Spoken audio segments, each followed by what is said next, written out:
youth for these in-demand careers and practices.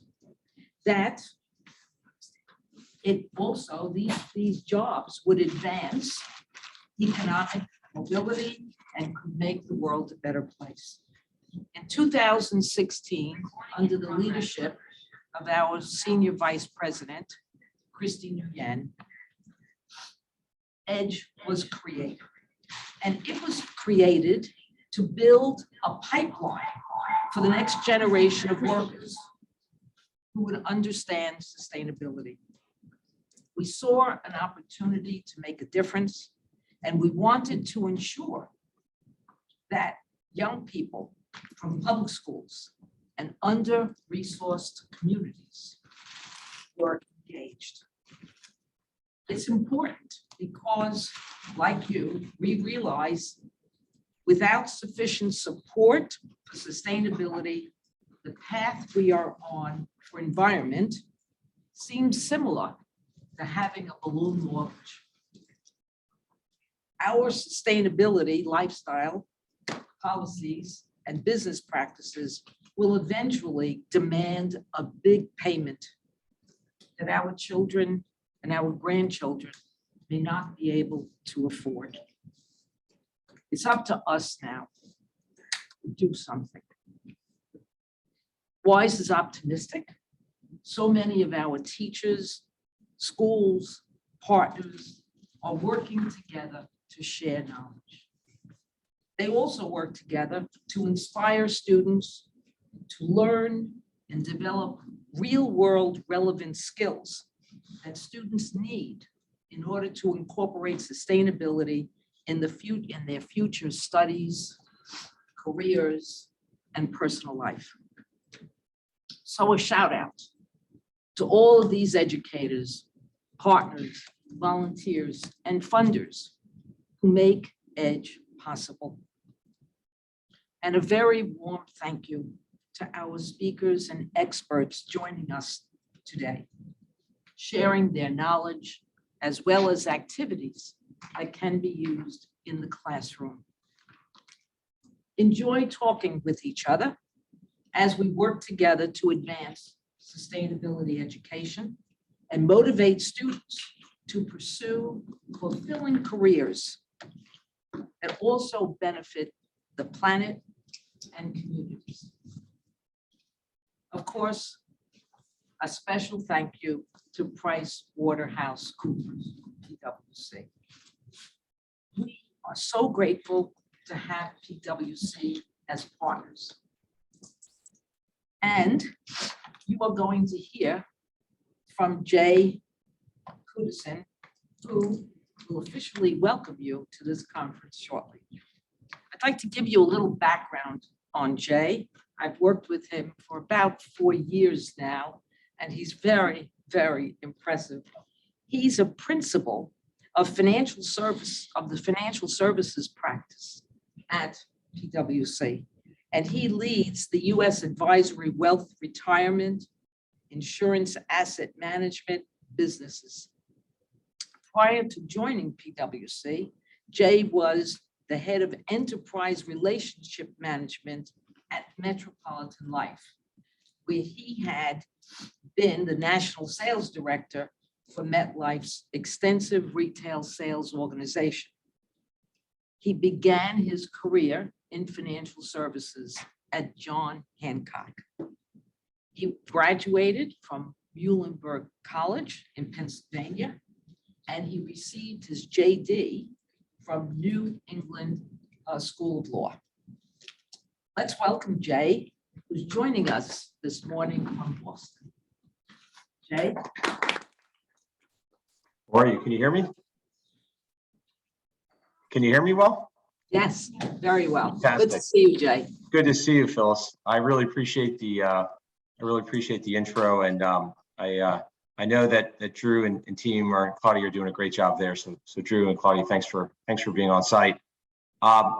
Listen, PwC's commitment to WISE, having been introduced to Phyllis and her team several years ago, is real and extremely important to not only our partners but our staff. our staff has really embraced the mission of WISE, and you can see that at a grassroots level because the volunteerism is at its best right now. We have dozens of our top staff and partners focused in and around different programs. In addition to that, at the very core, our foundation has helped support financially some of the commitments that the WISE is making in the market. And this is a relationship that we have aligned interests on your mission and ours. I can tell you being in person feels good. I've been in front of clients for the past couple of months, so I hope that you're enjoying the opportunity to get in front of some of your colleagues and friends. I unfortunately am not able to be there. I apologize for that, but I'm on site at one of my daughter's graduation events. So I did not want to miss that as much as I'm on the road. So apologies for not being there. Listen, PwC, you can learn a lot about where companies in the Fortune 500 and even in the family practice areas are looking to make enhancements to their business model by the consultants, because the consultants end up building practices way in advance of where our clients are going in terms of innovation and strategy. PwC is no different. One of our vice chairs, Wes Bricker, was the former chief accounting officer of the SEC. He was involved in drafting a lot of the legislation early on around ESG. We're in the process of drafting a comment letter to the most recent SEC comments around ESG, and we're in support of our clients, both at the policymaking level, on the data side and the reporting side, on the technology side of how they're actually going to report and account for some of the commitments that they're making, and products. We're spending a lot of time working with a lot of our clients in and around the ecosystem of financial services and beyond, in energy and others, to create products that don't just meet some of the standards, but are going to far exceed those standards and create new ground for what is acceptable in the marketplace.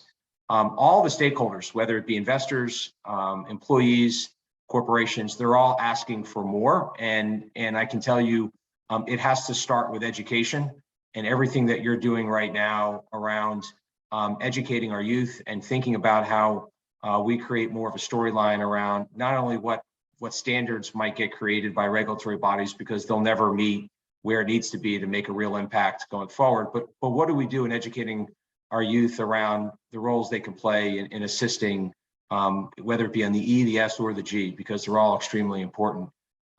So thank you for allowing PwC to host today's event. I hope you are enjoying yourself and you're comfortable. I look forward to meeting some of you in person in the future.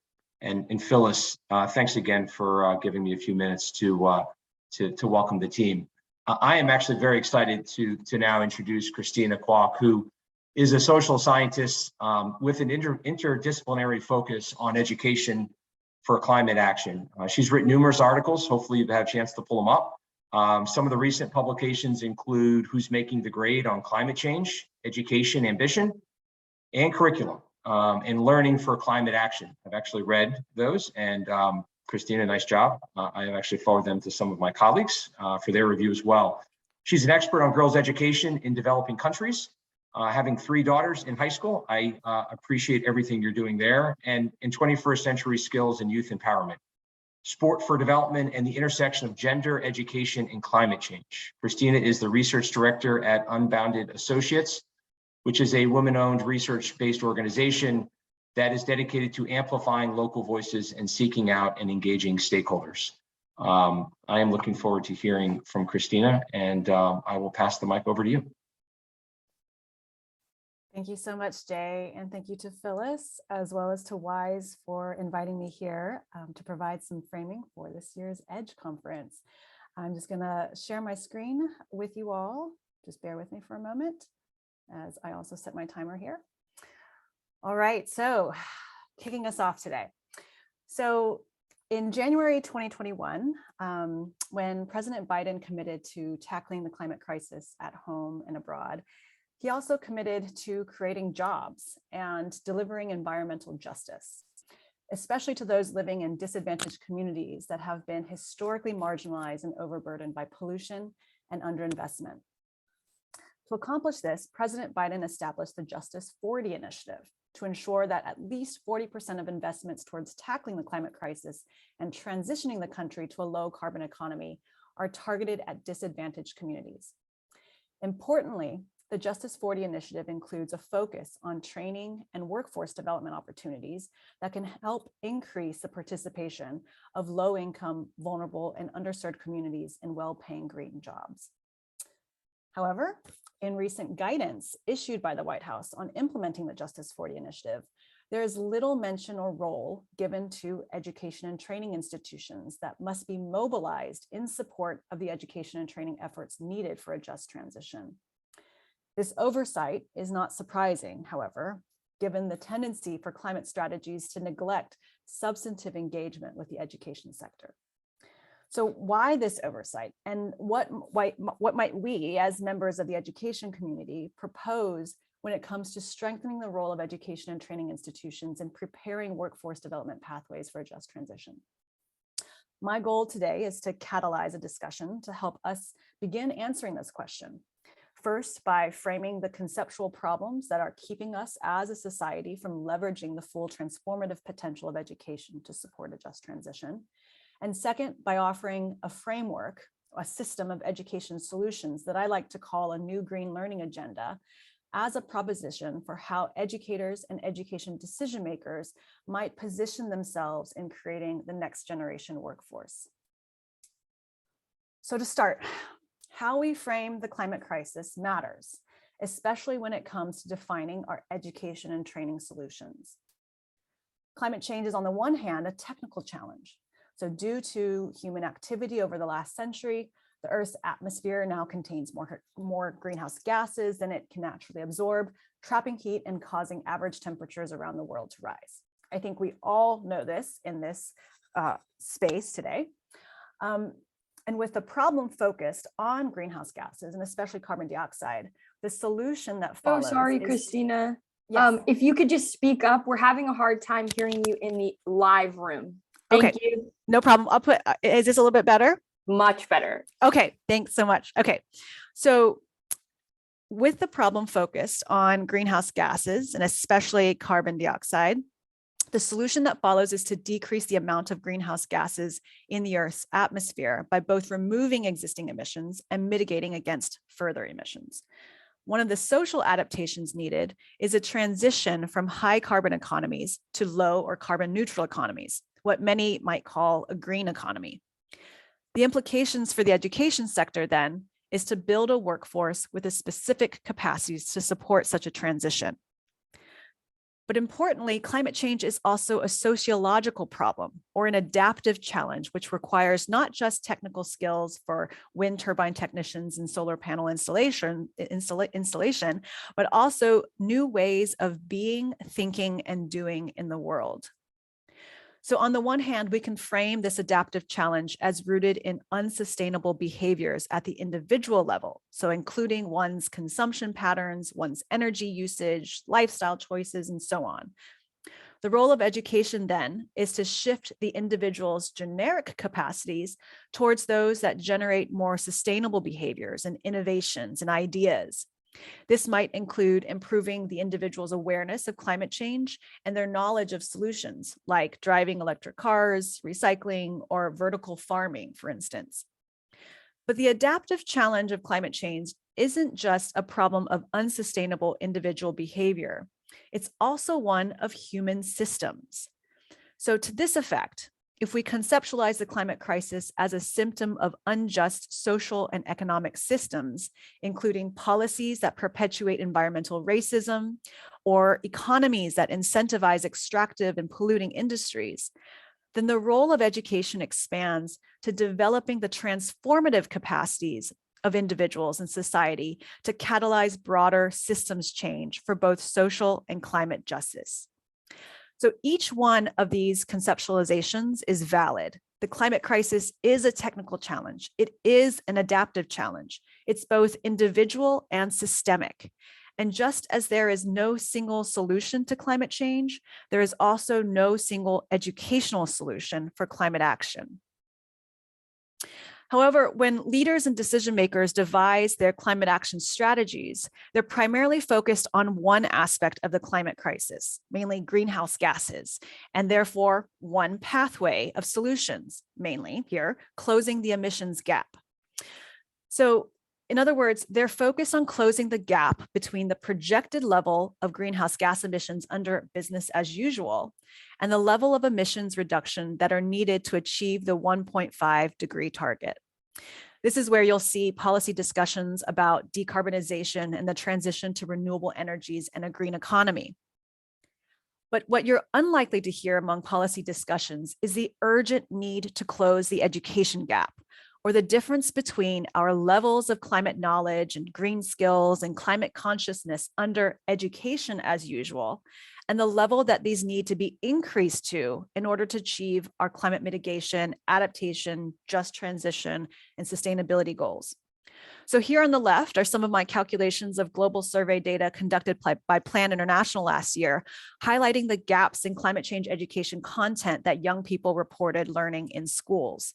So the smallest gap on the top is content around learning the impacts of climate change, while the biggest gaps, more on the bottom, were around teaching how to engage in climate activism, or the gendered impacts of climate change, or how to participate in climate policy discussions. And then when it comes to education policy gaps themselves, a forthcoming analysis of countries' national climate strategies that I conducted and will be published by Education International found that some of the biggest policy gaps are around strengthening education systems to deliver climate change education, as well as around other indicators of pervasiveness, or in other words, whether countries are calling for climate change education to be taught across all subject areas and across all levels of education, from pre-primary through tertiary and technical and vocational education and training. So that's that graph on the right. So I point out these education gaps, not to say that we should not concern ourselves with the emissions gap. And actually, it's quite the contrary. In order to close the emissions gap, we need to close the education gap. And because closing the education gap means we're ensuring everyone has the knowledge about climate change and its solutions, and everyone has the green skills and the attitudes needed to engage in climate-friendly behaviors or to adopt low-carbon lifestyles and renewable technologies. This all means that everyone develops the mindsets and the awareness of how individual and collective action can help bring down greenhouse gas emissions. So if closing the education gap is the problem, how might we approach this as the adaptive challenge that it is? What are the skills needed that can help transform the way humans think and behave and act in this world that doesn't get us trapped in the techno fixes that avoid tackling the underlying root drivers? So to help decision makers grapple with this question, my colleague Olivia Casey and I set out to develop a framework that could help focus the attention of leaders and decision makers on a more holistic approach to education for climate action and climate justice. We started by scouring the literature to understand what kinds of skills matter in the context of climate change mitigation, adaptation, and transformation. And we found that a lot of people are talking about green skills, but they're also talking about green skills in very different ways.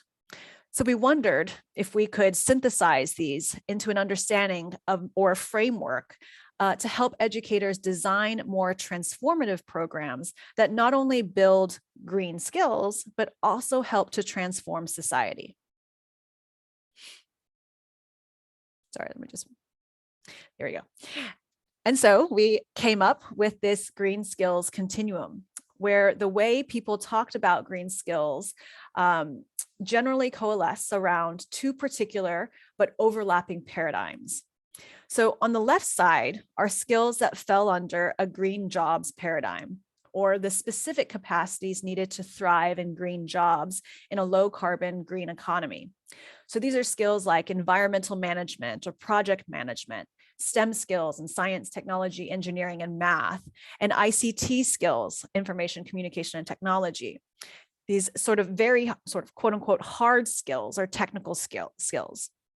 And then in contrast was another group that discussed green skills in a very different way. So here on the right side are skills for green transformation, or the transformative capacities needed to disrupt and to transform the individual and structural factors that exacerbate the climate crisis.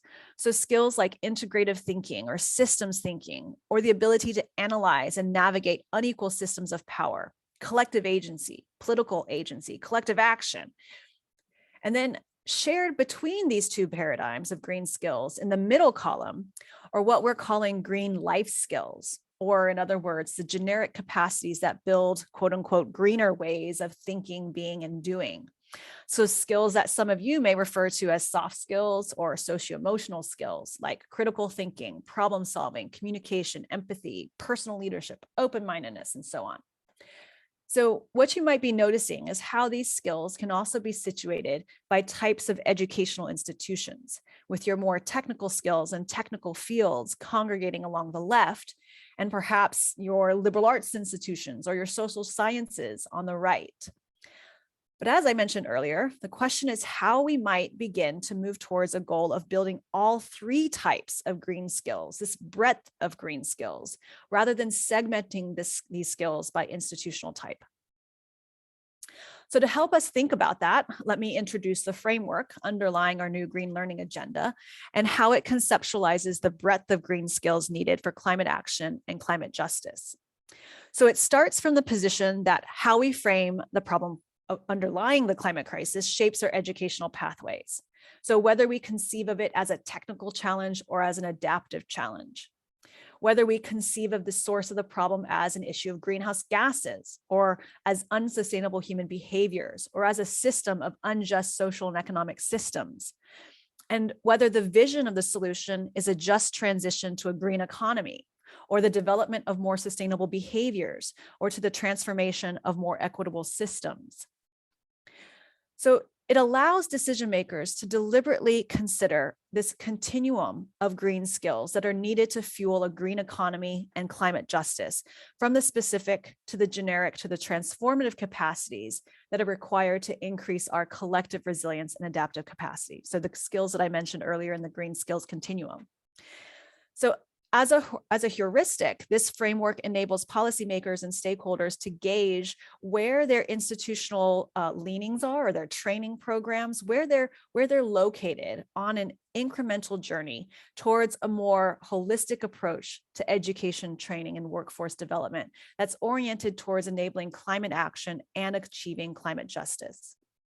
Again, to be clear, we're arguing that we need all three approaches simultaneously. But we tend to, at least as education under business as usual or education as usual, we tend to segment these skills into institutional types. So we really want to help decision makers begin to think about how this agenda can help consider multiple entry points to adapting educational institutions and programs to developing the next generation workforce, where tackling the climate crisis becomes the norm. And when taken together, we're calling this a new green learning agenda because of its holistic approach to education for climate action and climate justice through the development of a breadth of green skills that are needed to tackle the technical, the individual, and the structural dimensions of the climate crisis. And as I mentioned earlier, just as there is no single solution for climate change, there is no single educational solution. We need them all. And we think a new green learning agenda may be one way we can get there in an equitable and just way. So thank you so much for your time and attention.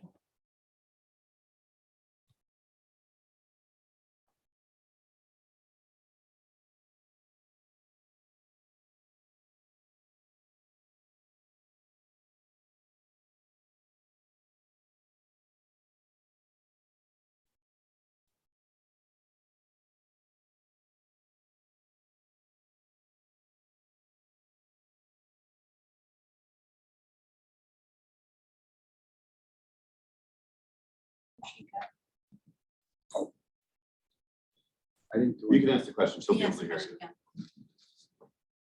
you. Can you hear me? Yeah, if that's directed to me, yes, I can hear you. I hope everybody was able to hear me. Yes. Okay, have you heard of the Cloud Institute? I can't hear now. Yes, I have. Okay. Okay, cool. I just wanted to say that I think you, so we're a school that adopts that platform as part of the Green National Schools Network. I don't know if you've heard of them. Jenny Seidel is the executive director over there. And, but I think the way you packaged it is kind of interesting. So I like how you're going from technical to adaptive. Why did you choose those two words? Yes, so I think a lot of this draws on some of my interest in leadership and adaptive leadership, and how this framework helps us to really begin to discern and identify how sometimes as people interested in fixing problems, we tend to change our problems into technical challenge that just needs sort of a quick fix, or at least, an interesting and innovative solution.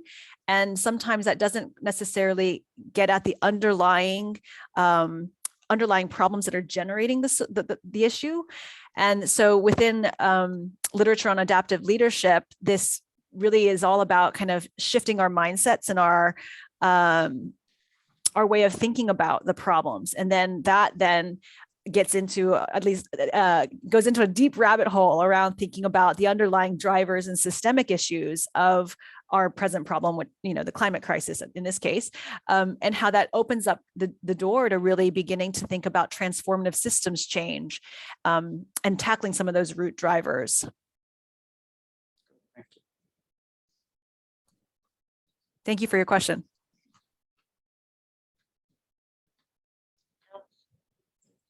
Questions? Okay, yeah, we can take the virtual questions.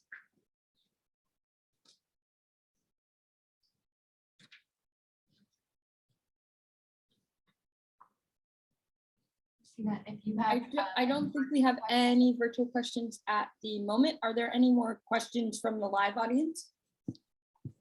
no. So I have a quick question, Christina. So how fast, or what's the progress of schools, do you think, right now in terms of achieving some kind of educational agenda for sustainability or for climate change? Yeah. How fast is progress? Well, I guess my honest answer is that we're not moving fast enough. I think that there's great signs when it comes to different states and different districts that are really taking on the leadership challenge of instituting policies and legislation that at least set up the enabling structures to allow teachers and educators and school leadership to take on the climate crisis and to orient their schools and their teaching to climate action. But I think given the scope and scale of what we're facing as society, we really need that. We need that everywhere, institutionalized everywhere. There's certainly, good signs, for example, the state of California passing their recent bill to ensure that environmental justice concepts are included in the curriculum. The state of New Jersey instituting their mandate around climate change education. I know the state of New York and New York City is also looking at several different bills.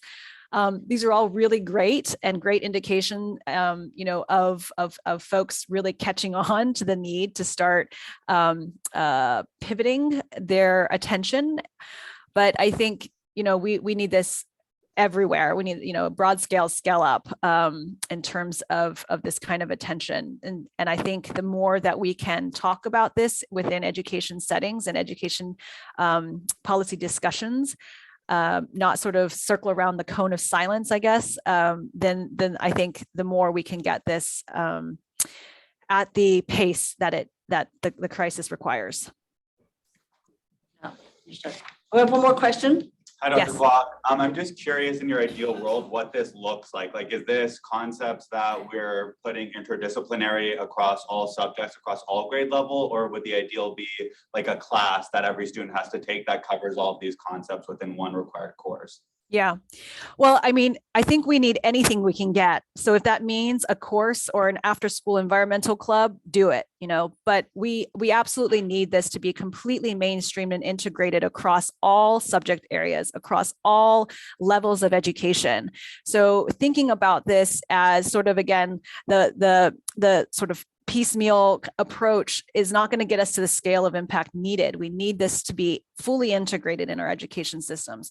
But at this moment in time, if all we can get is an environmental club, a student club in the afternoon, let's, but by all means do it. But I think we definitely need the systems change work that will help ensure all of the education systems policies and resources and attention is how can education not only tackle the climate crisis, but ensure we develop the green workforce that's needed to sustain whatever progress is achieved in the next 5, 10, 12, 15 years.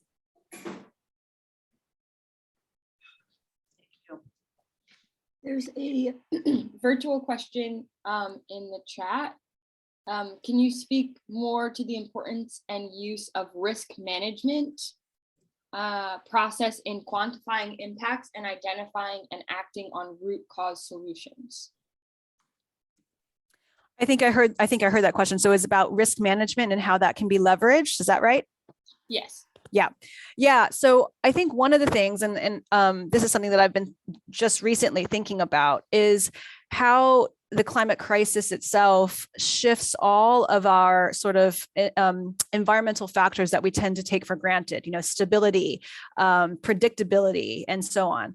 But then as a result of the ambiguity, the uncertainty, and the unpredictableness of climate change, this means that there are new risks to the education system, whether that is physical infrastructural risks in terms of damage to educational institutions and facilities, or if that might mean more of the intangible aspects, causing school disruptions, wildfires, closing schools for weeks on end, or other kinds of similar examples, and how that can create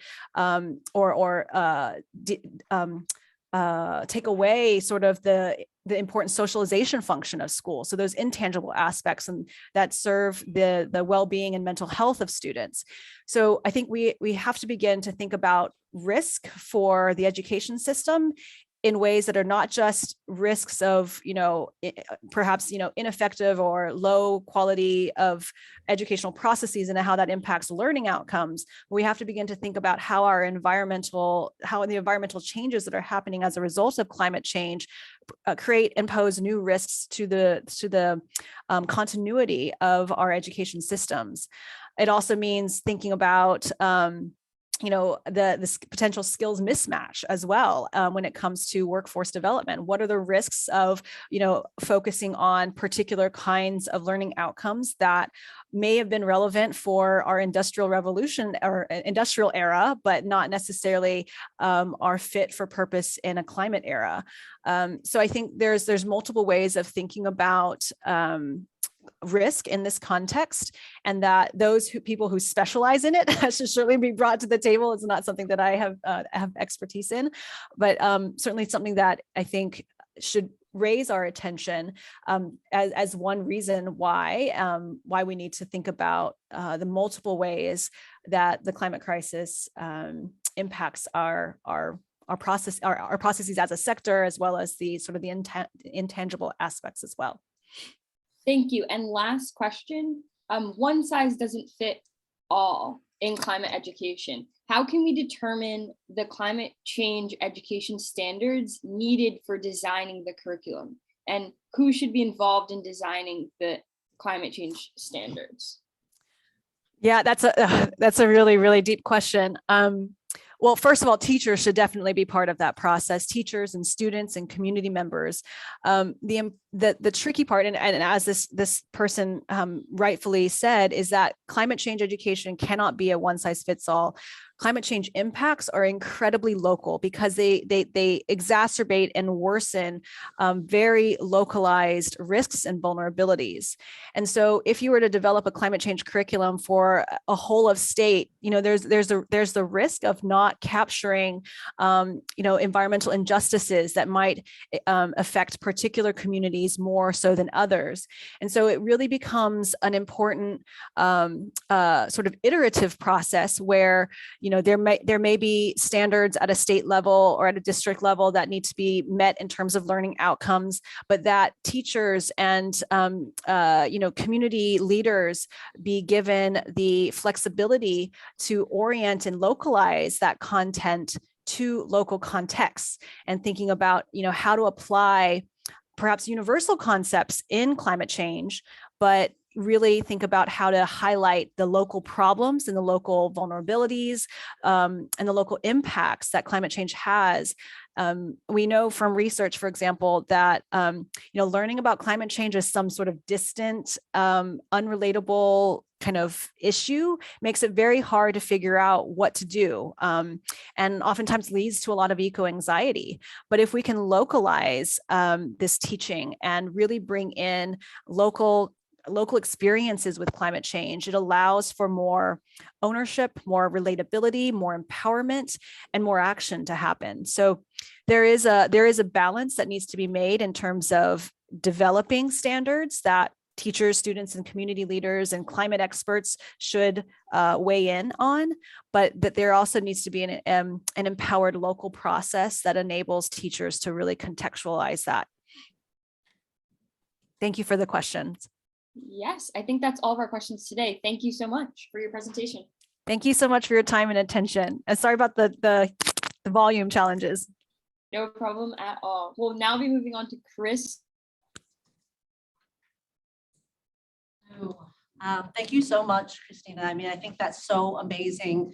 She really is able to help us verbalize some of the things that you guys are already thinking, right? And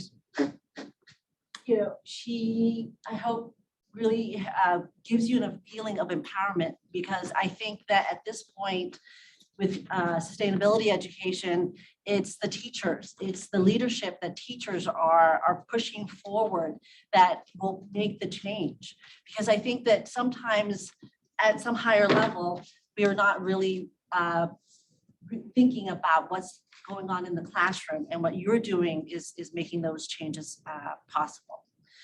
So I wanted to introduce our next speaker, Rebecca Leber. She's a reporter at Vox.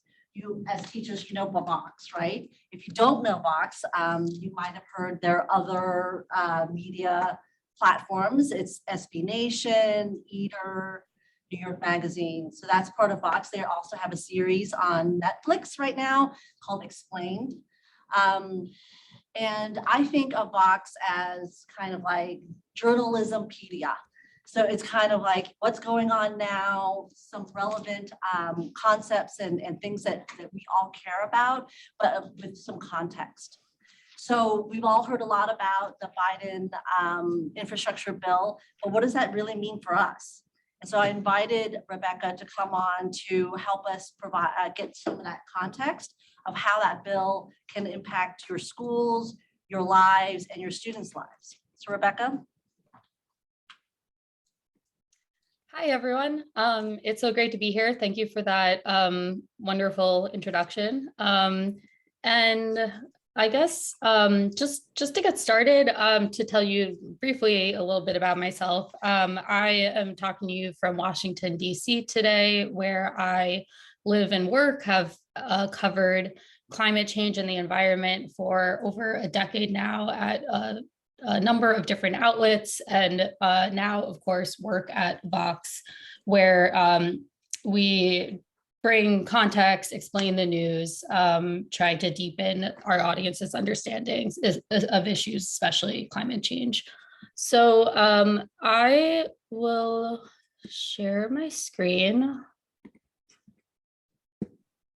if you will forgive me.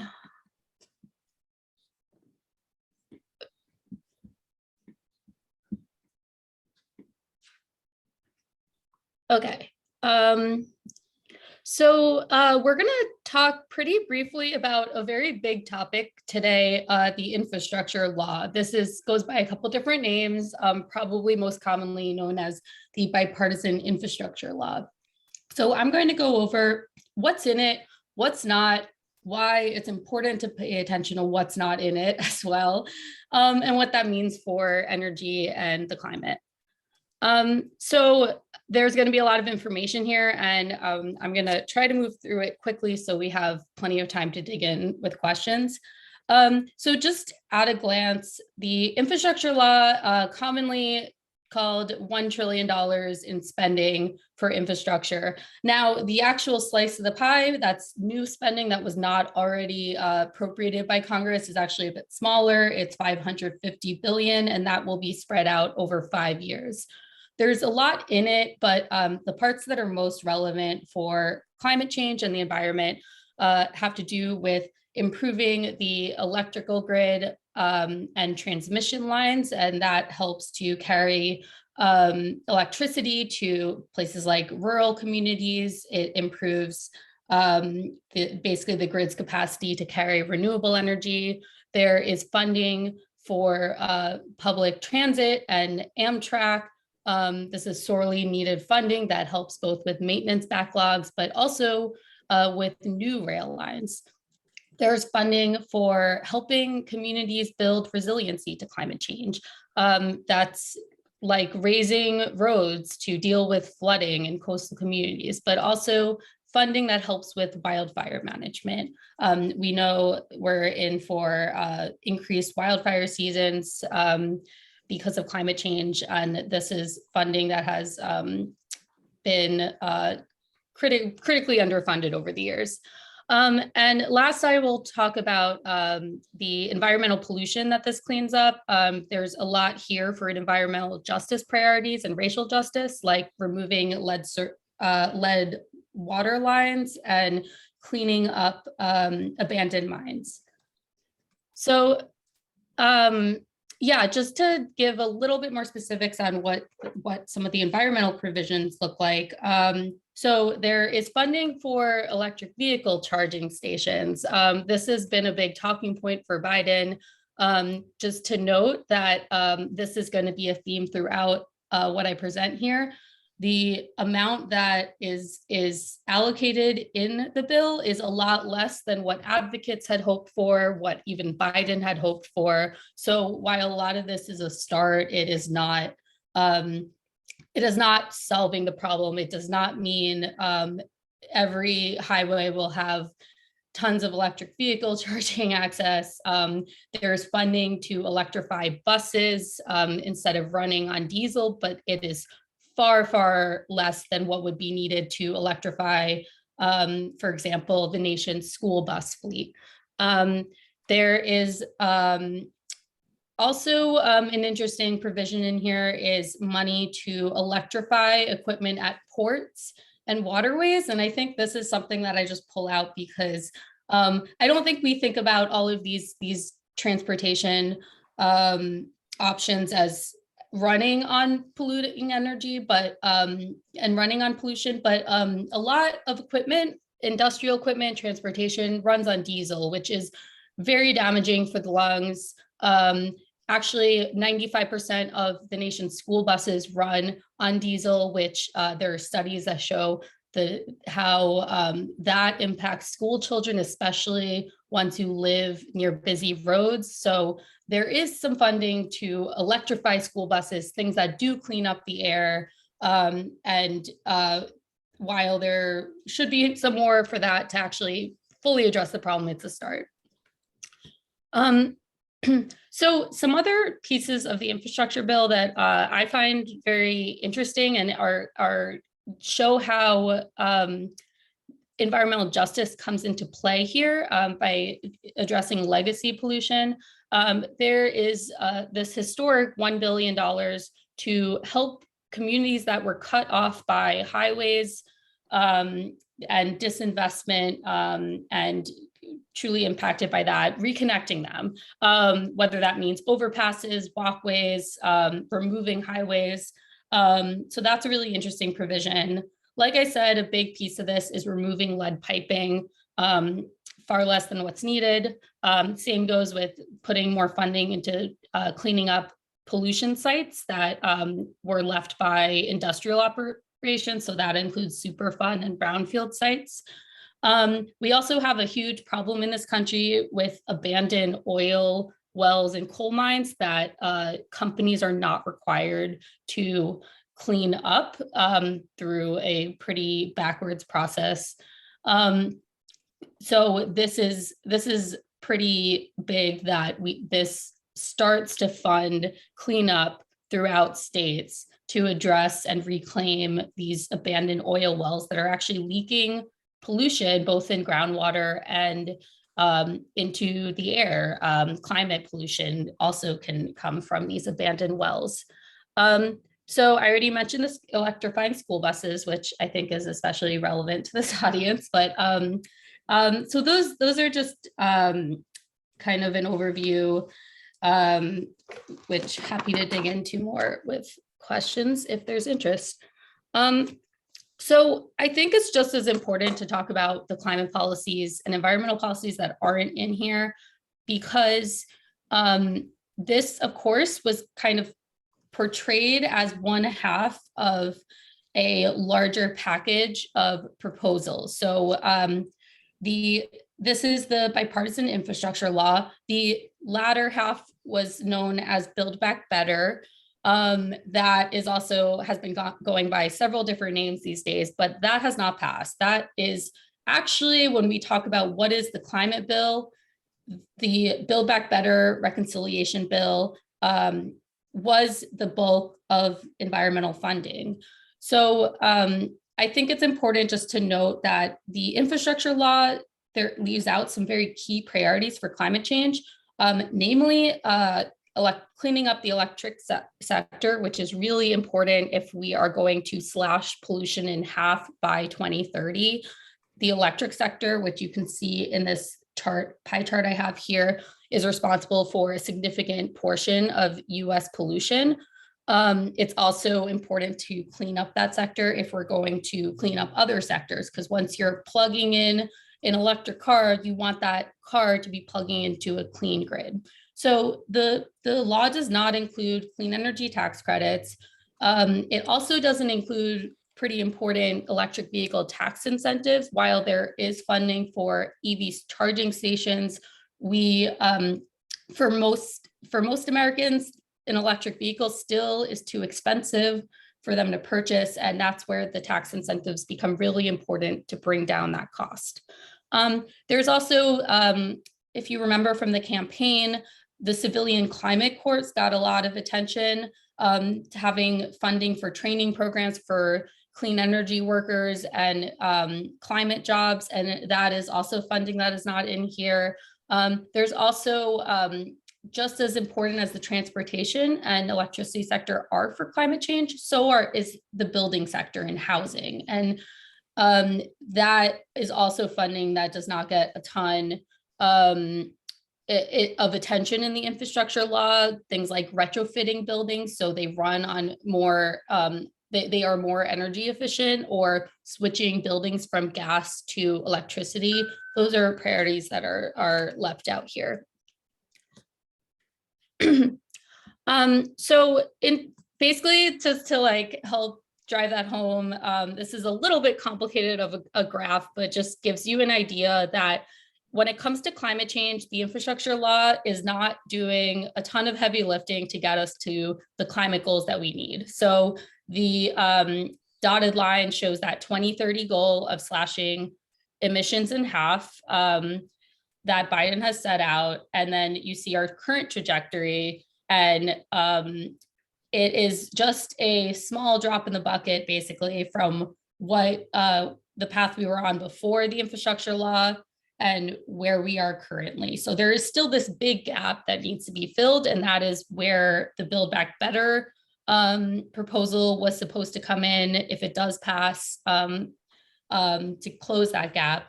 So we have a long way to go. So these are just some posters I've really liked that come from Creative Action Network, imagining this, what a Green New Deal could do. I think it's just to show we are far away from realizing the goals of the Green New Deal. This is, there are ways that this is a start, and it does some important things to clean up pollution, but it is just a start. And one of my last points is, one of the most important unknowns in the infrastructure law and how big of an impact it will have on the environment is highway spending, because that's the bulk of what is in this bill, in this law. The way the highway spending is implemented can really matter a lot when it comes to climate change and environmental priorities. That's because expanding roads generally leads to more traffic and more people driving on roads. So there is, it depends if the highway spending that's in this law ends up going to building new roads and highway expansion versus repairing roads, helping with resiliency to climate change, helping with walkable cities and communities. The way this is delved out really makes a big difference of what we see in terms of emissions reductions. If most of this funding goes to expanding highways, that actually could lead to more pollution than we saw before this law. So that's why the implementation here really matters. And I thought this was a good summary from Georgetown Climate Center on just how important implementation is here, that the outcomes really depend on decisions made at the state, federal, and local level on how to spend the money. And then I will wrap up with just that hitting home that last point, that the enactment and implementation here of the law is what matters the most. The way the Biden administration handles delving out grants, the conditions it sets for states and communities to get this funding, and then how states and communities carry that out. All of this matters a lot for what we see in terms of implementation. A really big area of this is Biden signed an executive order early in his administration saying that 40% of the funding from this law will go to communities that bear disproportionate impact from pollution. These are typically communities of color and racial justice communities. And if the Biden administration basically is in the process of carrying this out, there are a lot of questions of whether they can do this, how well they will do this. They need to staff up their own offices to carry this out appropriately. And then this is an unprecedented kind of effort to direct funding in this thoughtful way. So that is an area where implementation will really matter. It's important not just to see this funding go to highway expansion that essentially erases communities that were already there and making sure this funding goes to historically underinvested communities. So I will leave you with just some contact information. There's a lot of coverage on this and many other issues at Vox.com. I think just to wrap up my presentation, I think for big picture, there are really important ways this law cleans up pollution, addresses environmental impacts. When it comes to climate change, it's doing far less, but a lot of this will be up to how we implement this law to see whether this is essentially increasing pollution or really doing the work to get us to that 2030 goal and addressing climate change. So I threw a lot of information out there and happy to take any questions. Yes, all right. Good morning. Thank you very much for the presentation today. I actually do have a question going back to what you talked about as far as the abandoned oil and wells and mines. Is that an issue primarily because of companies that go bankrupt and then due to the bankruptcy don't have to cover that cost? Or are these historical from 50, 60 years ago where we can't even trace who the culprit is? Yeah, it's actually a mix. So when we're talking about abandoned mines, and I'm not sure you all can see, they're Grist, an environmental publication, did a really great investigation on this issue of abandoned mines, if you're interested in reading more. But we basically as a nation have never really invested in the cleanup of these mines. So there is certainly a century's worth of pollution here. So some of these are companies that no longer exist. These were small operators, individual operators that just aren't on the radar. There is also, this is a problem to present day where companies go bankrupt and they are not responsible for the cleanup. Basically, we don't charge companies to adequately fund reclamation. Basically, the idea that someday this mine or well will need to be cleaned up. The companies that are drilling do not have to really pay into that future cost and the cost borne by communities. This has been something that taxpayers have come in on. This is why we have programs like Superfund sites and brownfield programs. There have been efforts in Congress to change the law here to force companies to pay into these cleanup fees. Those have basically stalled. We haven't seen a ton of progress there, but I think like it is a mix, and in some cases there's limited kind of information and maps of how many wells and mines we're even talking about. The EPA, I think, had the best estimate that was something like 3 million in the country, if I'm recalling correctly, which is a really just wild number to consider. Similar issue with lead pipes, that we as a nation don't even have great mapping and understanding of the lead pipes that are beneath the ground. It's a big problem. A big starting point is figuring out what's there. So this is a multi-step issue. Thank you. All right, Kyla, was there a follow-up question to that I just saw? Should we? Yeah. Yeah, I think it's a comment. I can. Did you want to read it out loud, or I can?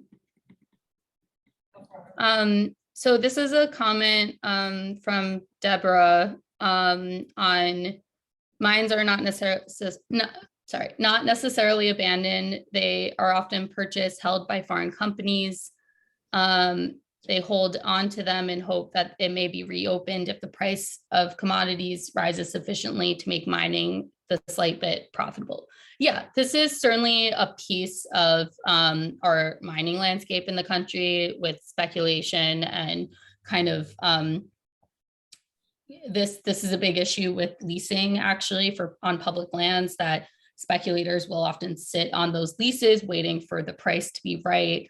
And it certainly, I'm not too familiar with the part of it of like foreign companies owning these abandoned kind of areas. I think just it shows the diversity of this kind of landscape and just the breadth of the problems here when it comes to how we deal with environmental pollution. Generally, like I think the way to approach this is that we raise, whether taxes, we raise the payment program, so companies are actually paying into this at the outset. So we're not stuck at the end wondering who actually picks up the tab, which is the taxpayer, and often just left there for the communities to deal with the consequences. Any more questions in the room? Yes, Lee? Yeah, you posted a slide on the Green New Deal talking about it, and I mean, that resolution was brought to the table, many years ago, not that many, but I feel that the energy behind it has waned. What are your feelings of that, nationally speaking?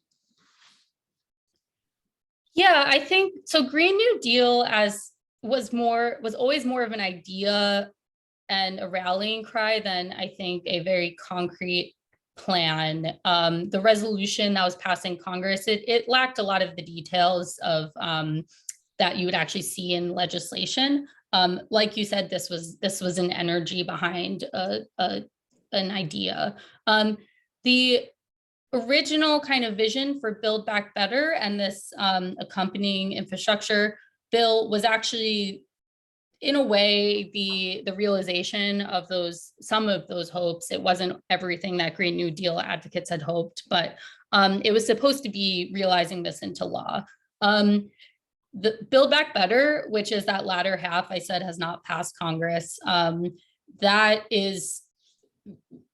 has been basically shrunken in ambitions just repeatedly. And if something passes, it'll be much smaller than anyone had originally thought. I think a lot of that and the drawn out negotiations, Senator Joe Manchin's continued opposition to climate legislation, I think all of that helps explain why the energy around this has really faded. I think climate activists have been working to realize parts of the Green New Deal or parts of this vision in a lot of different other ways. States continue to pass clean energy laws, wanting to get to 100% clean energy. Cities are starting to ban gas in their construction for new buildings. So there's a lot of interesting energy, I think, that isn't just at the federal level. I think it's important we don't just think about this in a federal landscape. And I guess just to add maybe one slightly positive note, there is a European Green New Deal. This has been an international kind of momentum here, even if this feels stuck in the US. I think the way we're seeing this really come through in the US, it happens at various levels of government. So it's important. I think a lot of the bright spots when it comes to climate action is actually happening more locally and in the state and city level. Is it one question from virtual if there is, and then we'll have to save the questions for later. We'll get back to everyone who has questions. Yep, that was our last question. Thank you so much, Rebecca. Okay, thanks. Great joining you guys. Thank you so much.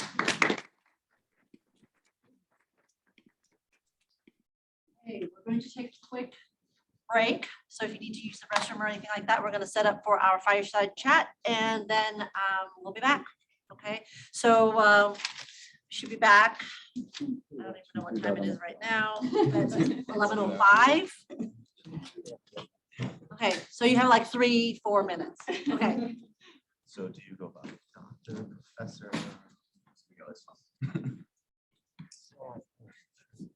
Time for break. Nice. Get all that. Got one feedback. The presentation or Unbound?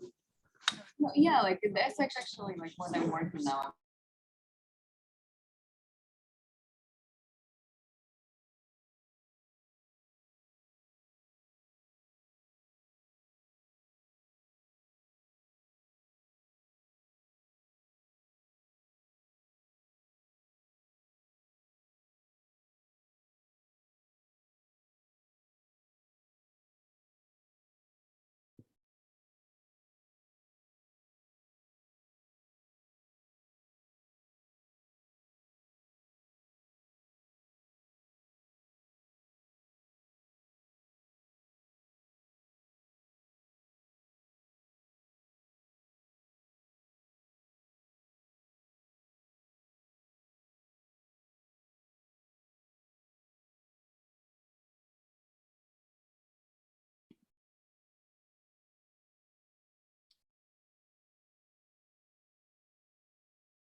when who's talking.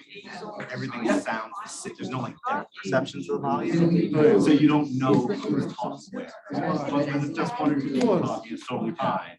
When you get like everyone, then it's an issue. I think it works well. In other words, Yeah, And interactive. Yeah. Still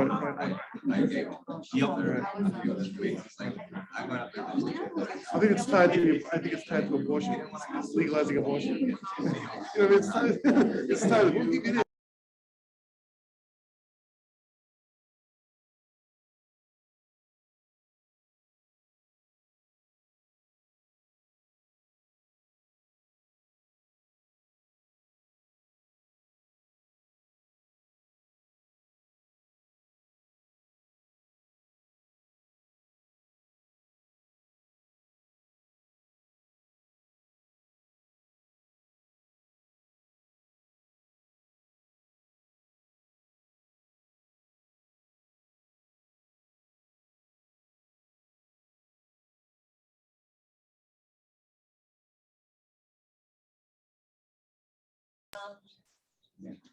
So this is gonna be all about chemistry, isn't it?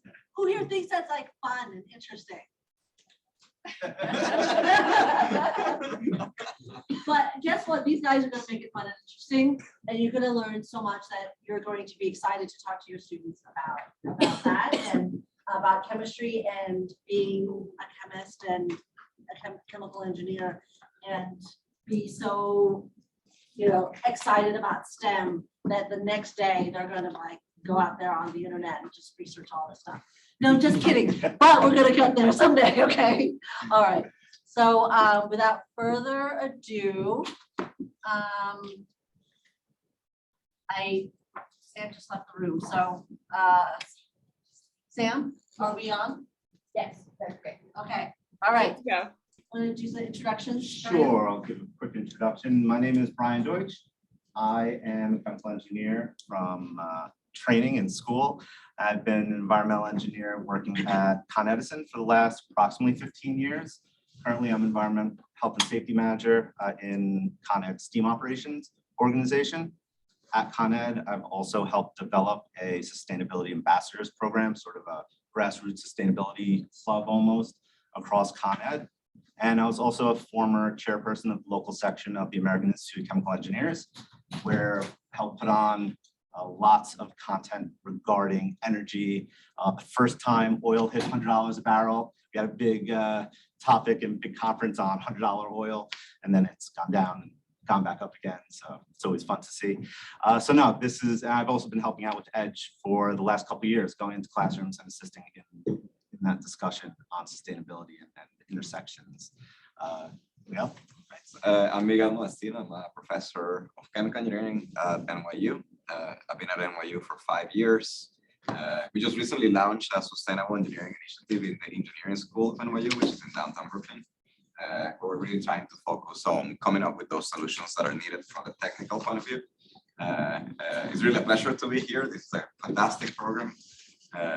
We benefit plenty from the product of your work because ultimately students that come out of your schools hopefully will come to engineering schools and really help us solve the issue that we have to solve in the next maybe 3 decades. Hopefully. I agree. All right, so let's get started. And my vision for this talk is we're going to take you back in time a little bit, come up to the present day, and then circle back a little bit. So we're going to talk about your specialty along with just getting into the field of chemical engineering. So let's go back a little bit and think about you growing up and how you became interested in chemical engineering and then how that progressed kind of through the years. Yeah, sure. So I'm Venezuelan. I grew up in Caracas. I moved to the US when I was 17 to come to school in the US. So as probably many of you know, Venezuela is one of the biggest oil producing countries, and oil in Venezuela was really like a positive force because it really helped the country develop, and the oil and gas industry and the chemical industry dominated. So when you drive around the country, then you see these huge plants, and you know, as a kid, it was fascinating to just drive through those plants and had the benefit to go visit some of them. And you have these huge distillation columns and these chemical transformations happening inside. So that really tickled my attention. I also come from a family of engineers. My two parents were civil engineers. So we're always building things, and engineering was sort of in my blood and that of my sister. And that sort of motivated us to pursue careers in engineering. So you were lucky enough to have that at home along with kind of in school, and really I guess where you were, it was an everyday occurrence to be driving past some place to be like, oh wow, that looks cool. Yeah, it's kind of funny. So my grandmother lives not in Caracas, but in the eastern part of the country by the beach. And there's this beautiful island that you can take like a boat like 45 minutes from there. And you're like in paradise once you get there. But then you look back and then this huge like petrochemical plant with fumes, which, like it shows you the contrast of being in a sort of tropical paradise that is also an oil producing country. No one posts the Instagram shots from the other direction. No, Looking back at all of the stacks and all the smoke coming out. Everyone only shows you the nice palm trees and everything, I'm sure. So you're growing up and you're in a family of engineers. What happened in high school, and what was your experience like in high school as far as nurturing that kind of goal of yours to move forward in that? Yeah, so the high school that I went in Caracas is really strong in science, and I did have an excellent chemistry teacher, which really helped develop this passion in me. He really helps students train for science Olympiads, which I know that they also exist in the US. And with his help, I got into chemistry Olympiads early on. It must have been like 11th grade or so. Through his training, I was lucky enough to win nationally and then join the Venezuelan team for international chemistry Olympiads. And that took me to several places that I hadn't been. Like I went to Europe for the first time, to an Olympiad in the Netherlands, and the following year to Greece, and won a couple medals on those. And that sort of allowed me to get into MIT and get a scholarship that will fund my education, because of course, coming from a developing country, paying an American education is almost impossible. Some people can, like we couldn't. Coming from an American town, it can be very difficult. It's very difficult, right? But there are options, right? Like, and that's how I made it to the US. And I wanted to be a chemist because of my experience through chemistry Olympiads. But I was passionate about applications. So when I got to MIT, I started taking chemistry classes, but I also got engaged in a research lab in chemical engineering, and sort of like went more towards engineering eventually. I think I was mentioning Brian before, like I would have gotten 2 degrees, but then there was this chemistry lab at the end of that would take like infinite amounts of hours, and you had to like be in the lab like in the middle of the night. So I was like, no, I'm not gonna do that class. I took all of the classes in chemistry, and I graduated with only 1 piece of paper instead of 2, which I think was enough. And I'm sure you spent all those years in the lab afterwards getting a master's and PhD. Exactly. And we were talking earlier this week, and I have a very similar experience where a high school chemistry teacher was this amazing, amazing teacher. And he was one of the few teachers in high school that transformed my way of thinking and my thought process of education in general, and pushed me towards chemistry and chemical engineering. And it's funny when you get into an engineering school, especially for chemical engineering, almost every person will tell you, like, don't expect this to be chemistry. Like, chemical engineering is different. But at the end of the day, in high school, you're not learning about chemical engineering. Your intro is usually going to be chemistry. And for both of us, it was very similar that we had this dynamic, great high school chemistry teacher. And we both said, like, it goes to show the importance of teaching and education in this whole process. And I agree wholeheartedly with what's been discussed, that educating, one teacher can teach 40, 50, 60 kids maybe per year. Whereas, it's difficult for me to go out and reach that many people. It's difficult for you, I'm sure, outside of the classroom. Luckily, we also get you inside the classroom. So what was that transition like from chemical engineering into where you're currently working, where your focus is today in hydrogen and fuel cells? Yeah, so as I said, like Venezuela, oil was like a force for good, actually. You know, like all of the ads in oil were green and with trees and things like that, which is, it's like, of course, like you really quickly realize it's like, well, okay, yes, it's helped develop our country, but it's creating this big issue. So when I got to MIT, I started working in labs that were focused on nanotechnology and material science, polymers and whatnot. But I knew that I was interested in energy applications. So we focused on some projects on energy applications. When I went to my PhD in Berkeley, I got engaged in this project called Helios, which main goal was to use solar energy, bring water, and then transform this into hydrogen as a fuel. So it's a center focused on solar fuels because you have so much energy from the sun. It's intermittent, so I know that in Connect, it's a big challenge that you think about all the time. And through solar fuels, like perhaps you can directly connect solar energy to transportation fuels and perhaps not have to worry too much about that intermittency. And that's sort of what got me into energy. And I continued to work, like, so that was 2008. And the past like 14 years or so, I work in energy related issues, like now more focused on chemical manufacturing, how to make chemical manufacturing more sustainable. Which could be a whole other conference and a whole other discussion. I'm sure it could be a multi-day, which I'm sure exists. Looking at, it's interesting, following up on the previous speakers, there's been a lot of talk on electric vehicles so far today, and rightly so. It's what everyone knows about. It's what we see on the streets. I just moved out of the city to Bergen County. I'm amazed at how many Teslas I see on the road right now. It's shocking to me. I didn't realize how many actually were out there. But that's not the only means of an alternative fuel use and an alternative means of transportation. So can you walk us through a little bit what other types and specifically into the case for hydrogen and fuel cell technology and how that looks in transportation? Yeah, I think when we talk about clean transportation, we have two options.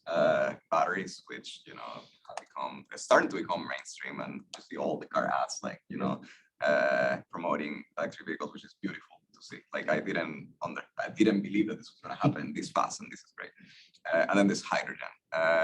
And hydrogen had been sort of talked about for many decades, like two or three decades now, and have come up and down.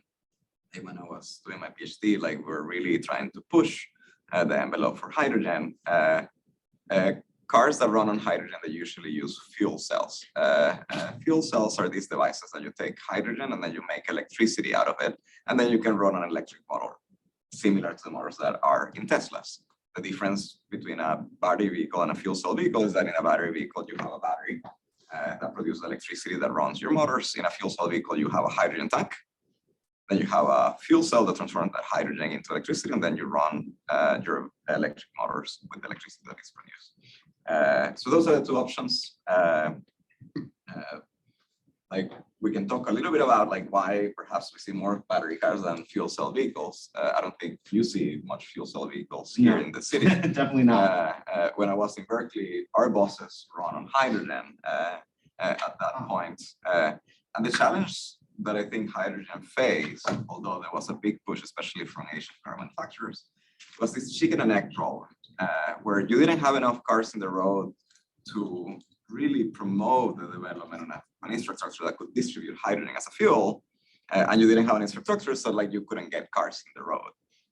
So in Berkeley, we had a hydrogen fueling station where all the buses would go get their hydrogen. With buses, it's not too hard because they have a fixed route. So as long as that is within the routes, that's fine. But for vehicles, it's tough because people go everywhere, and you want to have access to this fueling infrastructure. And that, I think, really slowed down adoption of hydrogen. With batteries, is much easier.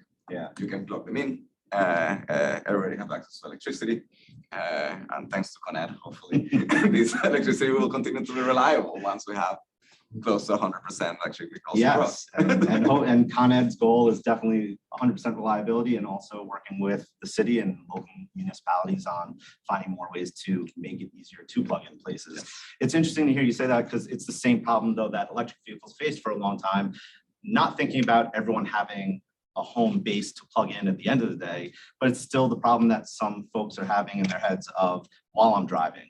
So it's interesting to hear that that's a major issue, but your work also in industry means you could create use cases for hydrogen outside of vehicles, maybe helping create that infrastructure that then vehicles could use, because we'll have this fuel source available to us, it sounds like.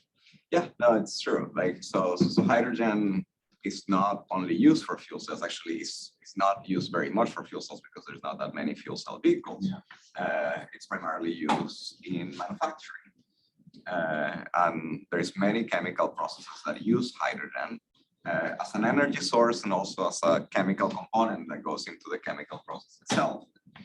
And I think, you know, when we started to push the envelope towards clean transportation, there was an understanding that hydrogen today is not clean. And you probably have read about different colors of hydrogen. And some people might be confused because there's brown hydrogen, there is like blue hydrogen, Here I there's thought it green was a hydrogen. colorless gas. And you know, like I'm a chemical engineer / chemist, right? Like hydrogen is hydrogen. It's the same molecule. It's not like it has different colors. The colors have to do with how do you make it and like how clean it actually is, right? And how we make today is what I would call brown hydrogen, which is we take natural gas. Natural gas is this molecule, it's mainly this molecule called methane, which is CH4, so it has a carbon and 4 hydrogens attached to it. And you react it with water, which is H2O, which also has other 2 hydrogens, and then you make CO2. The carbon grabs the oxygen from water, and then the hydrogen comes off. But that CO2 ends up out in the environment. So that doesn't solve the problem. That's actually where most of the carbon emissions in the chemical industry come from. There's other ways to make hydrogen, you know. So why don't we go into some of those other ways? Because I think some of those other ways are really interesting, and also technologies that are easy enough to understand to say, oh, wow, there are opportunities out there. And for next generations of students coming up to have this mindset of, okay, it's not set in stone that we have to do everything the same way. What about these alternatives? So what are some of the other ways that we can produce cleaner hydrogen? Yeah, so then we get to the other color. So people talk about blue hydrogen. Blue hydrogen is the same process that I just described to you. You produce CO2, but then you capture it on the source. Like you don't let it get into the environment, and you might sequester it. There's multiple options to sequester it. Like I think there's still, you know, to be proven an economic case for this, because if we don't have an incentive to sequester it, then people will just put it in the environment, right? Because there is an added cost to it. Yeah, there's an added cost to it, right? It's cheaper, right? Like, and nobody's telling them not to do that, so they'll continue to do it. And then there's green hydrogen, which could be an economically viable option, I think at some point, which is forget about the methane and just start with water. Water is H2O, split H2O into hydrogen and oxygen. You can release the oxygen to the atmosphere, it's no problem. We breathe oxygen, we need oxygen. And then we get hydrogen. And this is the only carbon-free way that you can make hydrogen, and you don't have to worry about sequestering that carbon. The challenge for implementation for that has to do with economics, as often it has. Natural gas is incredibly cheap. So it's very easy to get hydrogen out of those carbons that carbon feedstock that is inexpensive. Water is very cheap, but it takes a lot of energy to extract that hydrogen out of that water. And that energy is basically in the form of electricity via a process that we call electrolysis. So you bring electricity and you split the molecules by providing a current through to that molecule. And that's sort of what my group works on, these electrolysis processes. And that electricity is not cheap enough to compete with natural gas. The hope is that as electricity gets cheaper, because perhaps we introduce more renewables that eventually are becoming more inexpensive, then that can reach economic viability and be able to compete with natural gas. And this electrolysis process, this is a well-defined process that's been done for years, right? So this Yes. isn't something that's new. That's This is not not where the new. emerging technology is. It's just in how we're powering it, and is there any work being done in making it more efficient and finding those small increases in efficiency also? Yes. Yeah. So I just said, like, technology for electrolysis, it's more than 100 years old. And the biggest electrolyzers rely on these like old technologies. You usually find electrolyzers close to hydroelectrical plants because that's where you get cheap electricity. And it's also clean electricity, which is great. It's really green hydrogen because electricity is completely clean. And in those cases, since electricity is so cheap because you're close to the source, people haven't really cared too much about the energy losses inside of the electrolyzers. So these electrolyzers are called alkaline electrolyzers. So the newer generation of electrolyzers are called proton exchange membrane electrolyzers. So you don't have to remember that, but they're much more efficient because what you're trying to do is you're trying to produce hydrogen with less energy. Because if you produce hydrogen with less energy, then you have to pay less to make that hydrogen, and that have become like those devices have become incredibly efficient. So the thing, as you mentioned, at this point is how do we use these devices in a smart way within our electrical system, our evolving electrical infrastructure, so we can produce hydrogen in a cheaper way. So some solutions is these devices can operate dynamically. They don't have to operate like chemical plants that operate at a constant rate all the time.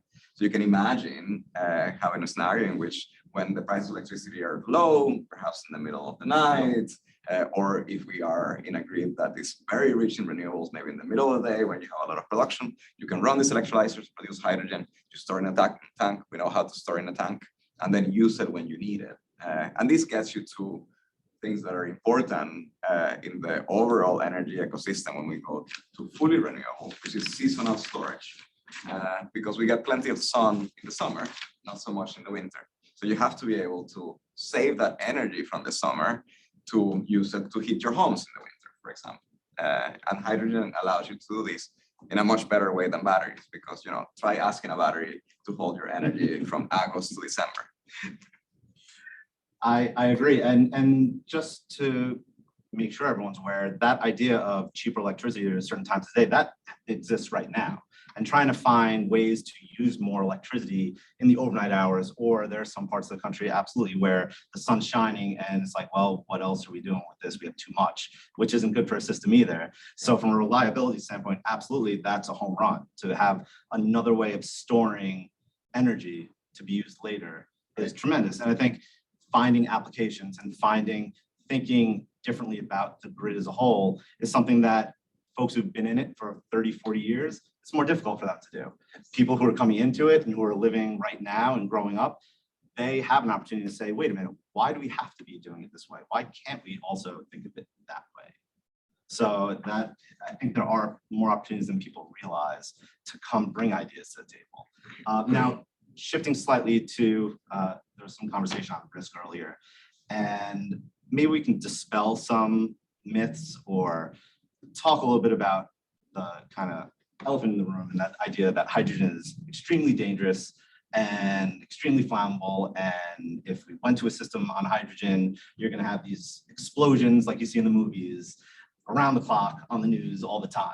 So just talk a little bit about what the truth is behind that and what some of the risks might be in utilizing hydrogen. Yeah, I mean, like, so one thing to realize is that there is always risk when you have these very energy dense fuels, right? Like the same risk is with gasoline. I mean, like you have seen pictures of like cars like burning down on gasoline. Like to a certain extent, you're gonna have to have the same amount of energy that you have in a gasoline car in a hydrogen car. So it's not gonna be more or less. It's gonna be about the same. Yeah. Right.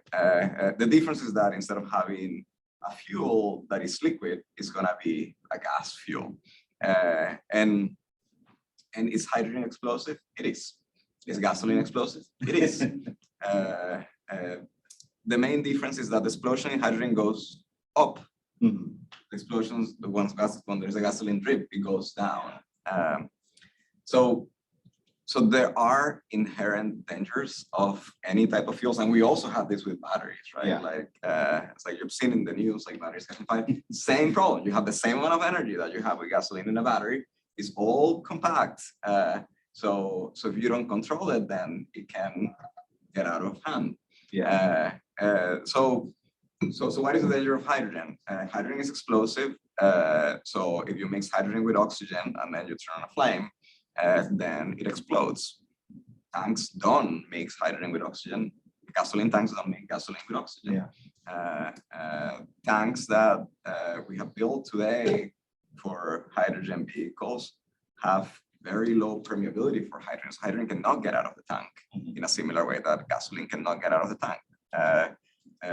One of the technological challenges have always been the storage, because for you to get hydrogen not to leave a tank, then you might need like very thick walls of metals, and these are heavy. But we have come up with plastic composites that are very good at keeping hydrogen in place, that are fairly light. They're advanced materials, so they're a little bit expensive because we don't mass manufacture them. But if we were to mass manufacture them, they'll come down. And they're not fragile. So it's not like they're gonna break and then let hydrogen out and then hydrogen is gonna explode. Hydrogen is not gonna explode because it sees air. You need to have a spark. So I think, as with everything, there are risks. That's our job as engineers, the jobs of your students when they become engineers, to make sure that our engineer systems are safe to operate. Yeah, and understanding risk is a really difficult concept. And Right. that's, I think, mentioning that, hey, cars right now on gasoline, they explode all the time too. You don't see them on the news 24/7. Yes. And battery fires absolutely exist. And hearing you talk about switching from thick wall tanks to plastics with thinner walls, immediately to me that says, oh, must have been a lot of chemical engineers designing those materials and figuring that out too, because chemical engineering really does touch on everything in life. And that's one of the other drivers for me that stood out during my education. Was early on, one of the professors I had saying, what did you use today before getting to class? And you went through everything you touched. And almost everything involved at least one chemical engineer or one group of chemical engineers, let alone dozens. So thinking about sustainability and the work you're doing, where does chemical engineering fit into where things are at now, where you see it moving in the future? Yeah, so I think a lot and talk a lot about the role of us as chemical engineers, because the chemical industry, as you said, touches almost everything. As it's like 96% of the things that we make are touched in some way by the chemical industry, because the chemical industry produces 70,000 products. It's like, and it's everything, it's like the coating on the tables, it's like the plastics that are made to use these carpets, your chairs that you're sitting, the textiles that you're wearing. So absolutely everything was made by the chemical industry. And we need these things, right? Like, absolutely. And the challenge with the chemical industry is that it's an industry that evolved from oil and gas, right? Like, we discovered oil, and this was, this beautiful energy source. Is very energy dense. It's easy to extract if we have the right engineers to help us extract it. And it's also a source for materials. So we can transform oil into plastics, into everything that we make, into medicines, right? Like, so these two industries grew side by side. So you have the feedstock to make the materials, and you have the energy in oil. So petrochemical plants evolved right beside refineries, right? Like, so where you just make your fuel to provide energy to anything, and then you also make your chemicals. Because of that, we build plants to use fossil fuel combustion to provide heat as a source of energy for these processes. So when you think about what you need to fully decarbonize, and I think a previous speaker showed like that pie charts where the CO2 comes from, and in the US it's like a quarter from industry, globally it's more like a third comes from industry. And that third from industry is a third chemicals, a third steel, a third cement, roughly. So that sort of accounts for like 7 to 10% of the CO2 in the world come from chemicals, because it surrounds us, right? It's everything that is around us. So if you want to eliminate that, you need to change your chemical plants. It's like, there is no way around. We build these chemical plants to operate with oil, coal, or natural gas, because that's the resources that we have. So how do you start thinking about doing that? Well, as a first thought, then you go to people like you, it's like, hey, you have electricity, right? So why don't we just electrify heating? and then heat up these chemical processes with electricity. And that's possible, you know, like they have boilers, like, you know, they have steam, so you can electrify those boilers. But this is like 10% of the energy of the world goes to chemicals.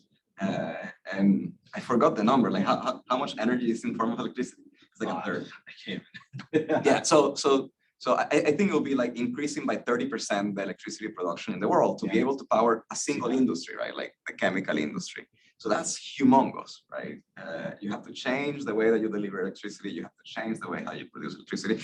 Those electrons need to be clean. Yep. Because if you electrify your chemical plants, but then you have a coal power plant, then you have done nothing, right? Like you just transfer the emissions to the electrical grid. And now you have to clean up your grid. You have to bring this intermittent source of energy, which means that now you have to think about chemical plants as dynamic plants too, because they need to accommodate the intermittency, which is not how we train chemical engineers to operate, because we had a constant stream of oil. So we operated the plants always like at the optimal constant condition. Yeah. And what I usually tell people is like, for us, this is important, like the intermittency, because we're sitting here, we want electricity because we're talking, you know, we need the lights on, but molecules don't care. In a chemical plant, they can wait for the sun to come out. And this is a big opportunity for the chemical industry. Chemical plants are not built overnight and they're not shut down overnight. So I mean, they last decades, you know, maybe 50 years. So the type of work that we're doing is trying to come up with those electrified processes where we not only electrify heating, because that I think is a stepping stone, but finding ways to use electricity directly so that you don't need to use the heat. You can just bring the electrical power into the chemical reaction, make the chemical reaction more efficient.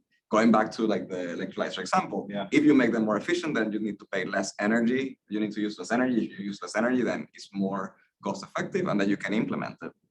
And we're trying to come up with these processes so that in 20 years from now, 30 years from now, like chemical plants will have another option to build a process that makes, you know, the plastic in these carpets in a way that is sustainable. That's amazing, because yeah, you think about heat as the middleman, and if you take that out, then it's going to become more efficient automatically. It automatically goes straight to the process. That's a really interesting place to be working. And from the utility side, utilities used to be one of the more boring industries to be in. Chemical plants, I don't think could ever be boring if you ever walk through one. But right now, I think all of this is an even more interesting and innovative space, and people may not realize that a utility right now is a fascinating place to be working. It is dynamic's been a word that's been thrown around, is extremely dynamic. And I'm in steam operations where, to your point, we have giant boilers that you have to heat up. And right now we've moved over the years from heavy oil to lighter oil to natural gas. And we're looking to see, how do we clean this up more? Like, what can we do better? It still might be better than having individual boilers in every building, having them in 3 or 4 big spots. How can we, is electric boiler an option? What else can we do to bring in cleaner fuel? So even from that, something that's 140 years old, it's an interesting time right now to be looking at this, and it requires a broad skill set and a broad knowledge base that I'm biased, and you are too, as a chemical engineer, I think we get, but it requires more than just that too. Yeah, no, I work with electrical engineers all the time because of this challenge. I mean, like when you think about designing an electrified industry, you have to co-design the grid that goes with it. Yeah, right. Like you cannot just say, it's like, hey, Conan, we have this new electrical plant. I have a friend that like has a company called Airco. They're taking CO2 from air plus water, electricity, and then making alcohol. So they're selling vodka now as one of their products, perfumes, hand sanitizers, and now they're getting into jet fuels because aviation fuels is a very challenging task. And they set up their operation in Brooklyn. You have no idea how difficult it was to get enough electricity from Conan to run a chemical plant, because we're not used to run chemical plants with electricity, right? Like they like sometimes like they use electricity in some processes and they have their own power generator on site. That's fascinating. That's a big challenge. So electrical engineers are needed, chemical engineers are needed. No, well, I thank you for this discussion today, and we're going to start with questions in the room before we go on to the virtual space. So there are questions in the room. I have a question. All right. Every major auto manufacturer in the world is on a huge push to make more and more electric cars. The electric grid in this country, to my limited knowledge, is at almost capacity. There were already parts of this country with rolling blackouts every single summer. Where is all this electricity going to come from to recharge these batteries? Good question. The grid is a huge issue, and that's where you saw in the budgeting that there's a lot of money earmarked for modernizing the grid, and you hear modernizing the grid all the time. Bringing in renewables is certainly my hope for the future, and seeing solar, wind. Electricity on these renewables. I mean, So that takes the whole infrastructure's got to change. I agree. And that's going to take years. And yet these electric cars, they're pushing to come out very quickly. I completely agree with you. And I think when we talked earlier this week, I said it's almost like looking at this as a portfolio and trying to imagine a diverse portfolio. And we have gasoline powered cars. Now we're going to add in electric vehicles, and maybe fuel cells have a place also. And why limit ourselves to one energy source when we can have a diverse set of options? But from the grid perspective, it will require modernization, and it is being done. I can tell you a lot of resources internally at Con Ed are going towards exactly that for this specific region. It also needs industry, and it needs support from across the board to meet those needs. And we need to see how quickly it's adopted from an EV standpoint on a wholesale change. You're not going to see every car become an electric car overnight. It's definitely a process. So that, I don't want to say buys us time, but there is some time to make sure we get it right. Absolutely. There are a lot of people working on this that have a lot more experience than I do. I can say that. Is there another question in the back? Yes. Thank you very much for the very informative and insightful discussion. My question is on the hydrogen.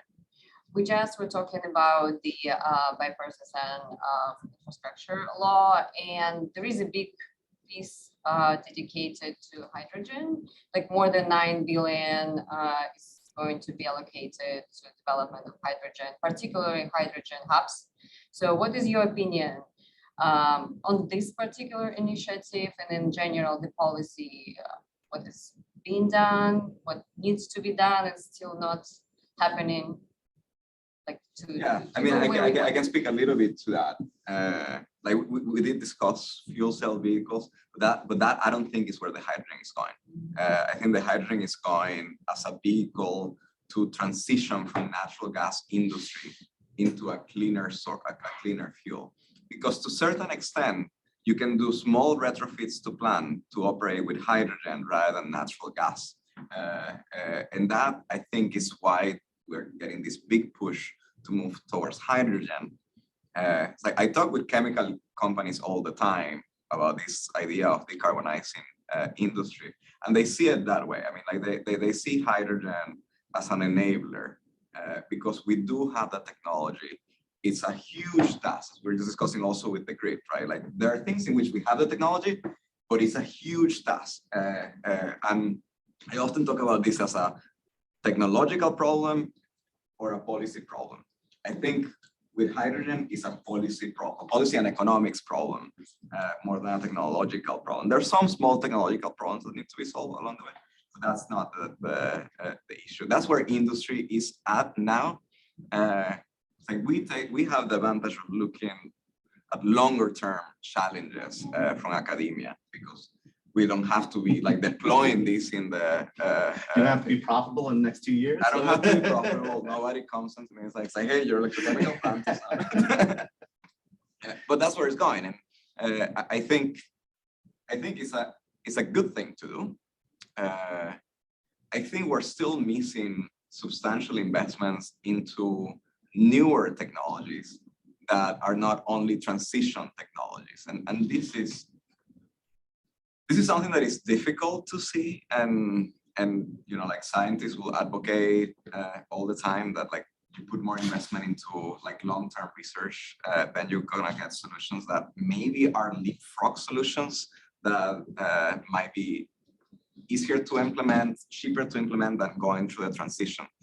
But in politics, short term is always better. That's true. So you're like balancing this act. So I think that's what's going. you're bringing back up the point that was made earlier about the different frameworks of looking at something and not just being a technical problem. And the fact that the technical side of this is pretty well worked out. It's Right. known technologies. It's the adaptive part of this, going back to the earlier discussion, where we still do have a lot of learning to do and growth to do. So I want to tie it in to make this cohesive presentation really work better. Any other questions in the room?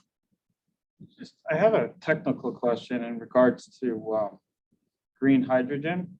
If it's dirty water, are you still able to, I mean, because it could possibly clean up water, right? Is it work, or is it there a much bigger expense and then you have to get rid of that waste? How does it work?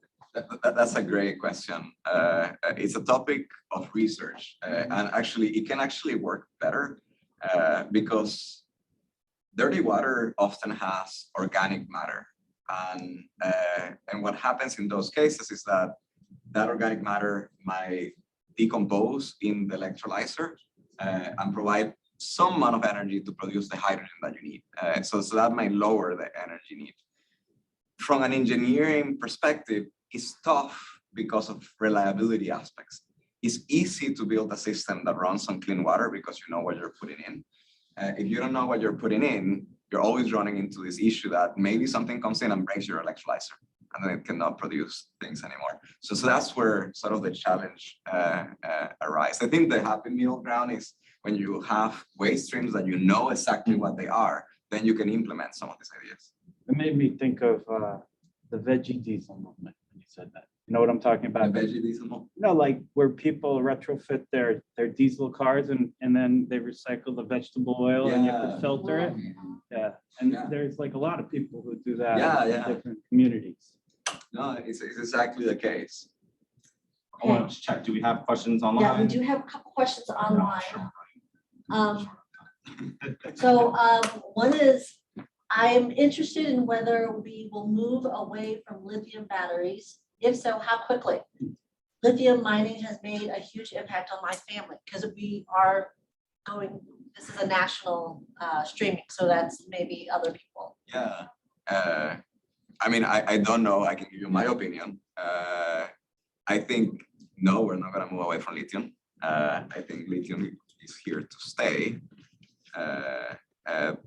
It's like in chemistry, when you look at the periodic table, lithium is like one of the lighter elements. So that's why you can pack a lot of energy into those ions, and that's why you like it. Hydrogen is the only lighter one. That's why you talk about lithium ion or hydrogen. That's why these technologies emerge. And we have figured out how to make really good lithium batteries. The mining aspect is a very big, challenging one, environmentally, geopolitically, that we're going to have to solve along the way because this technology is here to stay, I think. I have a similar answer, and I appreciate the question because I think it highlights that discussion that we had about risk. And we don't often think of the whole risk spectrum for our existing technologies when comparing it to something new. You only think of the bad in something new, and it's difficult to then think about all the bad that comes with what we have today in comparison, especially when they're different. So you must be reading this person's mind. I swear I'm not. I swear I do not have that Because skill. this is the last question. They were wondering about the huge investment in this area of expanding gas lines. Is there a potential to put non-fossil fuel solution through the existing lines? Yeah, that's a great question. And the answer is yes, you can put some hydrogen on the gas lines. And this is something that it's also part of the reason why we're investing in hydrogen, because we have some infrastructure that we can leverage to transport this fuel.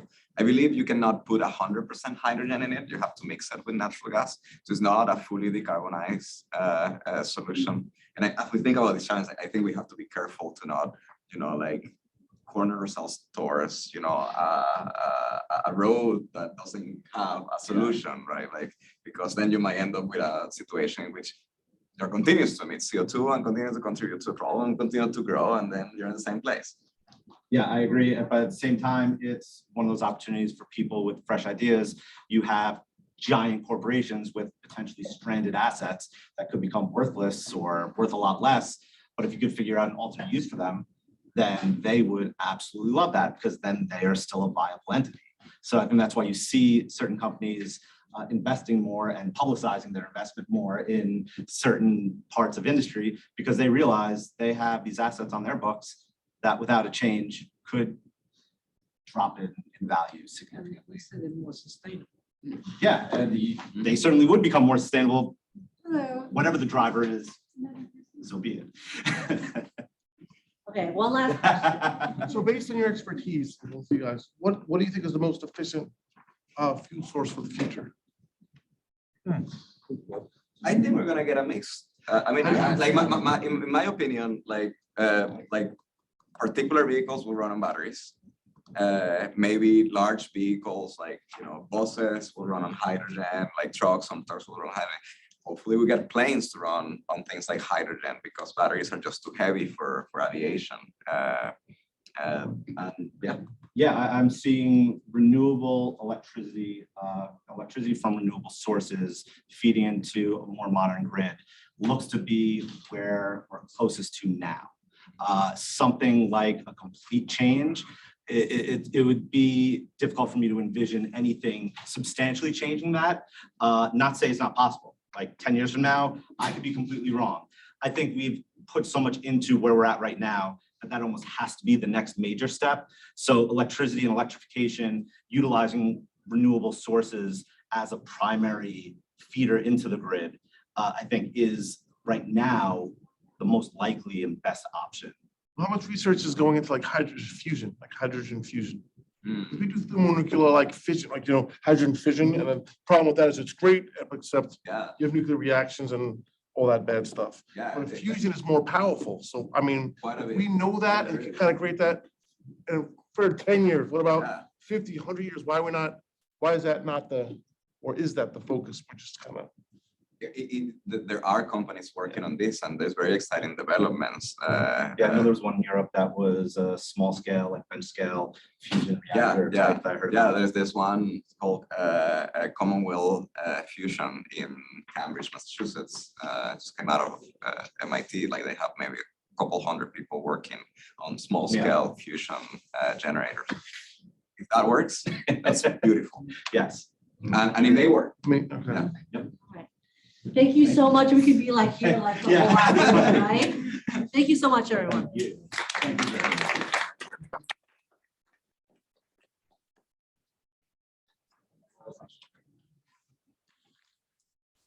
Please stay, so you guys can ask some questions a little bit.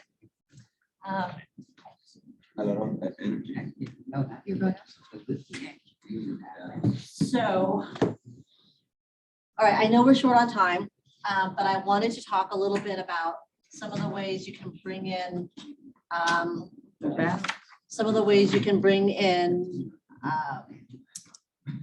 the offerings of EDGE into your school. So we are here in New York City, but obviously with technology, we are trying to experiment and reach out to schools all across the country. So for everyone who was in New York City or in New Jersey, and you guys did not come in person, we're having lunch soon, so I'm not going to take too much time, but next time please do come in person. We would love to have you. All right, so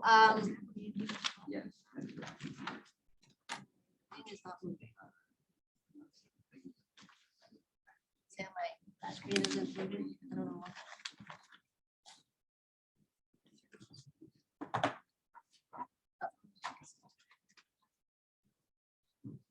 Okay, so Engineering Green Economics, EDGE, is a part of the WISE Institute. And the WISE Institute, what we try to do is we try to develop schools' culture for college and career readiness. And in the way we do it is to bring in our volunteers and experts into the classroom and to create these partnerships where you're getting relevant information, current information in your classroom on the areas that you're interested in. So we do have a number of areas from arts to humanities and personal finance, but we've also expanded to this area of sustainability, because as you can see from our previous presenters, it's a growing and in-demand labor force, and so we need to be able to supply that.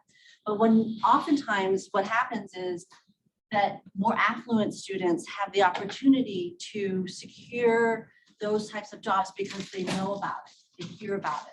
But our public school students may not have that opportunity to know that these careers exist. And so it's very important that we go into the schools and our partners go into the schools to help them understand that these careers are available to them. And Engineering Green Economics, again, is an initiative of WISE. And it's different in the sense that we're not entirely environmental. So we are doing sustainability. So that is the crossroads of economics, environmental, as well as social aspects.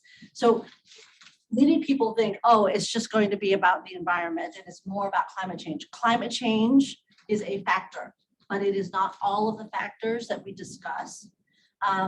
And so we draw in from all of the STEM skills and that arena, as well as the UN SDG goals and other types of disciplines that impact sustainability.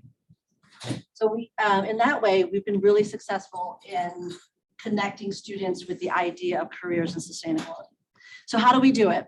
We have a very flexible model. We are in a number of different schools, and we provide 8 to 10 week seminars. So the reason why it's 8 to 10 weeks in some schools, it just fits better in their semester to do a unit that is 8 weeks.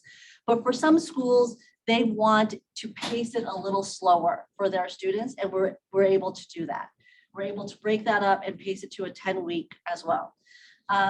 Each seminar is geared towards one class period, and we have live instruction, always live instruction, whether it be on a virtual platform or in person. And we definitely have people coming into the schools, especially in New York. Our first seminar that we've created was the Introduction to Sustainability seminar.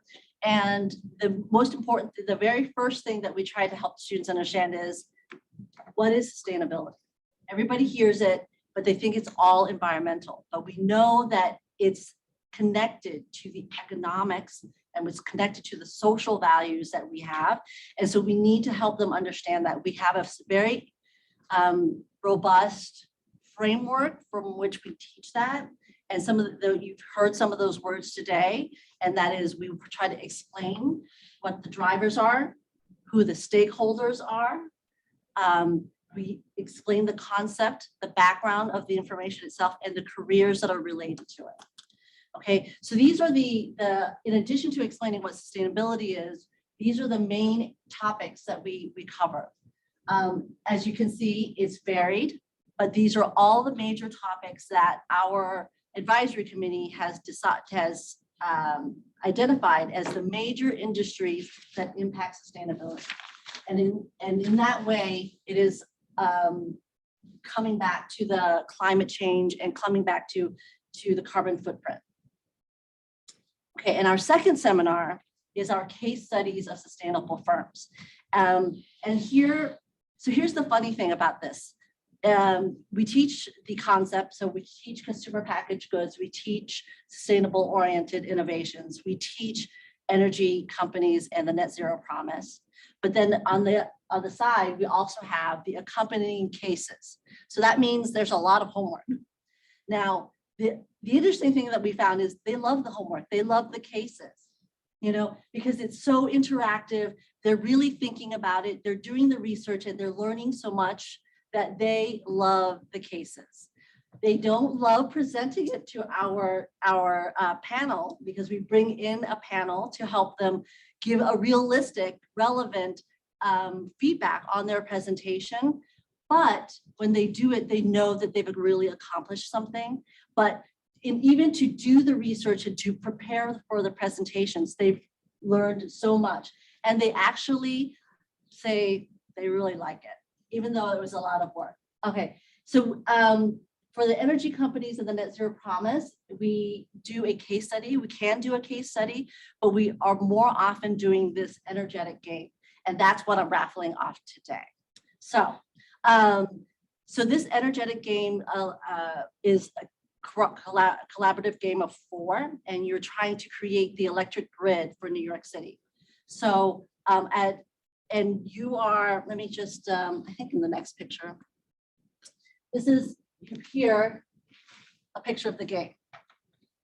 And it's a really, it's the best way in which the students can understand what the scale is required to create an all renewable energy grid, where you have to build, how much you have to build offshore, you know, what about reliability, because it's all part of the game, you know, to think about reliability. So that means that you do have to make some tough choices. Hydrogen, I mean, whether it be research in hydrogen, or it's going to be damming up rivers or having nuclear power plants.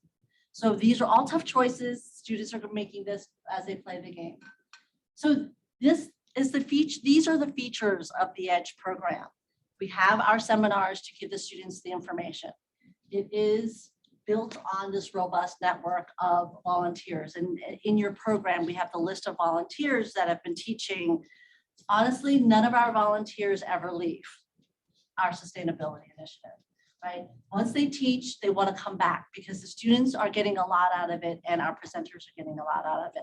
We have had, obviously Brian has been teaching for, I think, 2 years now. He taught like all summer.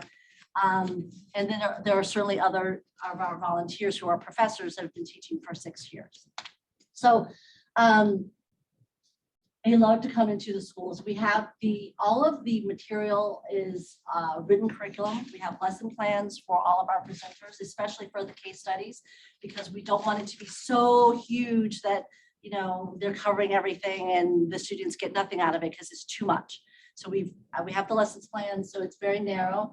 We have a rubric for our introduction to sustainability. So no matter what career they are, they can come in and they can teach about the topic in a way that is consistent. And we have a number of other tools that we use, and one of the tools is being presented today, as well as the game. And of course, we have our annual professional development. Our professional development is based on our introduction to sustainability. So last year we did it on food. This year we did it on transportation. The very first year was on climate. Another year was on energy. So we are going to be going through some of the major industries every year for professional development. So please come back. And we will always have fresh information in that area because we're bringing in obviously very high caliber experts in the area. Okay, so just briefly, these are our results.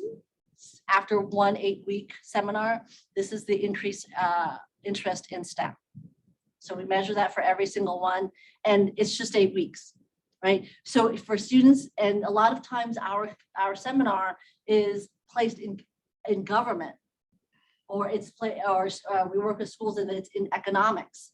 So it may be in an environmental studies class, it may be in an earth science class, but for a lot of schools, they choose to put it in government because of the policy of the drivers and stakeholders. But then that's great for us because we get an opportunity to capture students who may not be interested in STEM to say, hey, maybe it's not all, you know, math. Math is a beautiful thing. I know. It's kind of scary. All right. We agree. All right, so these are the things that students say.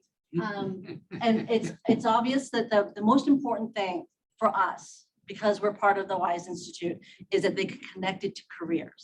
Because we want a pipeline. We want to have young people who are interested in going into these careers, or whatever career they are going into, they're going to think, let's figure out what the sustainability solutions are for this, whatever it is I'm doing, even if it's fashion.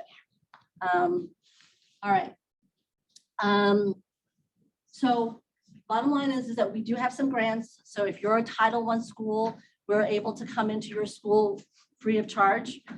If you're not a Title I school, we do charge a very small amount of money for coming in. We work with your schedule. Sheila works with your schedule. My partner in crime. We are doing seminars 5 days a week. Even at 7 o'clock at night, we have a seminar now because we want to accommodate all of our schools. I know schools are having such a hard time, but capturing the interest of students is paramount. And in order to do that, we will be there for you, no matter what. Whatever it is that you need, we'll figure it out to work it out. And the testament is sitting right there with us today. So we'll work with you to implement the program the way you can implement it in your school. All right. Just wanted to show, this is our advisory committee. They are the ones who helped us create the curriculum outline. They're the ones who created helped us create our lesson plans. So WISE, we have made it so that it's high school level. We are made it so that it's activity driven, but these members of the committee have helped us identify the important aspects of sustainability. All right, so this is us. I do not have time for questions. So if you want to send any questions our way, we'll be happy to answer them. And again, with our schools nationally, we're happy to figure out a way to work with you as well. And we know that every single solution is regional. So we can work that out because of our professionals that work with us, so that we can write the right lesson plans for your classroom. Okay, without further ado, I do have some instructions for our in-house guest today. We have lunch over here. We need to pick up our lunch, and as well as to stretch your legs, and then bring back your lunches to your desk, because we will start the activity. This is a working lunch, sorry. But you'll have a few minutes to get started. And then we're doing an activity, our Climate Fest, which is going to be so much fun. And you're going to be able to bring that back to the classroom. All right, so it's lunchtime.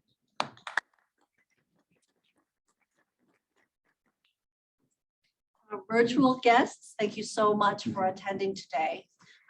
We have if you have taken the program, please go ahead and fill out the survey. And if you are a teacher, you can fill out the CTLE survey, and that will allow us to send you your CTLE certificate. But all of the guests, please do the survey so that we can learn more about you and your school. And thank you so much for attending today. We want you to come back for next year. Oh, excellent. That's great. So I know that when were you in Berkeley? 51B has been the only hydrogen fuel cell